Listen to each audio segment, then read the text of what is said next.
বিচার ব্যবস্থার মূল কথা হলো এই, যার অনেক টাকা আছে, লক্ষ লক্ষ টাকা খরচ করে অনেক বড় আইনজীবী, ব্যারিস্টার, উকিল ভাড়া করতে পারবেন, আপনার পক্ষে আদালতে লড়তে পারবে, আপনি অতি দ্রুত মামলায় জামিন পাবেন, খালাস পাবেন।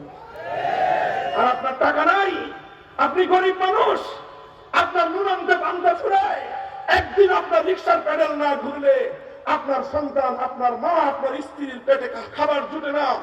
এই ধরনের দিন মজুর যারা আছেন, কোন কারণে যদি কোনো মামলায় ফেসে যান, বছরের পর বছর চিৎকার করতে থাকবেন কারাগারের অন্ধকার প্রকোষ্ঠে বসে।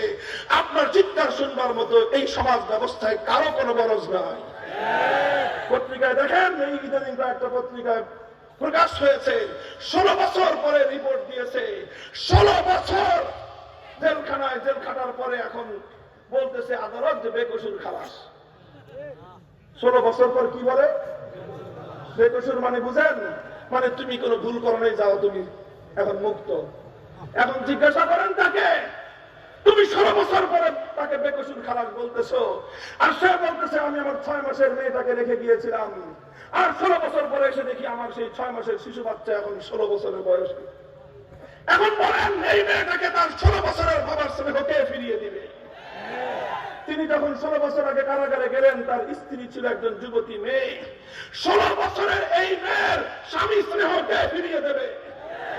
16 বছর আগে তার মা বৃদ্ধা ছিল, অসুস্থ অবস্থায়, সন্তানের, তার ছেলের আয় রোজগার দিয়ে তার পেট চলতো, তার চিকিৎসা হতো, সেই মা চিকিৎসাহীন অবস্থায় অনাহারে অর্থাহারে ধুকে ধুকে মৃত্যুর করে ঘরে ঘরে অন্ধকার কবর জগতে চলে গেছে। এবার সেই কবরস্থ মাকে তার সন্তানের স্নেহ ফিরিয়ে দেন পারবে এই সমাজের? বলবেন হুজুর সমাজ দোষ কার? দোষটা কার?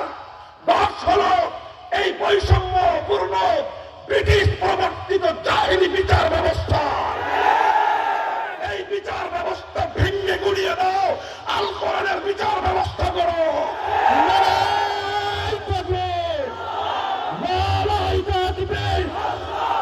আল কোরআনের আলো ঘরে বাইরে চালো, আদালতে চালো, ইসলামের আলো, ইসলামের আলো আদালতে চালো। দেখেন, বেইনসাফি সমাজের রঙে রঙে, গোটা ব্যবস্থাটাই হলো বেইনসাফির, গোটা ব্যবস্থাটাই হলো বৈষম্যের। আমরা ব্রিটিশদের থেকে বিতাড়িত করে ব্রিটিশদেরকে খেলাইছি, ওদের কাছ থেকে শুধু একটা মানচিত্র আর একটা পতাকা পেয়েছি, প্রকৃত স্বাধীনতা আজও পাই নাই। আজও আমাদের প্রশাসন চলে ব্রিটিশ প্রবর্তিত প্রশাসন ব্যবস্থায়, এখনো আমাদের বিচার আদালত চলে ব্রিটিশ প্রবর্তিত আদালতের আইন এবং বিচার ব্যবস্থায়। আজও আমার দেশের শিক্ষা ব্যবস্থা, এই স্কুল, কলেজ, ইউনিভার্সিটি গুলোতে আমার ছেলে মেয়েরা পড়াশোনা করে ব্রিটিশ প্রবর্তিত জাহেলি নাস্তিকবাদী শিক্ষা ব্যবস্থায়। স্বাধীনতা কি হয়েছে? আমাদের সঙ্গে স্বাধীনতার নামে ধোঁকাবাজি আর প্রতারণা করা হয়েছে। প্রকৃত অর্থে স্বাধীন করতে হবে দেশ এবং জাতিকে। কথা বলেন ঠিক না ঠিক?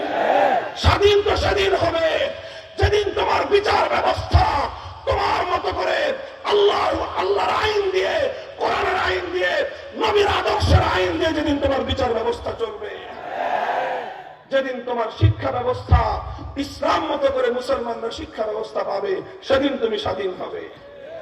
বলেন, সেই স্বাধীনতার যুদ্ধের জন্য, লড়াই করবার জন্য প্রস্তুত থাকবেন তো? সবসময় সনাতন দিদি পরে আন্দোলন, সবসময় সনাতন।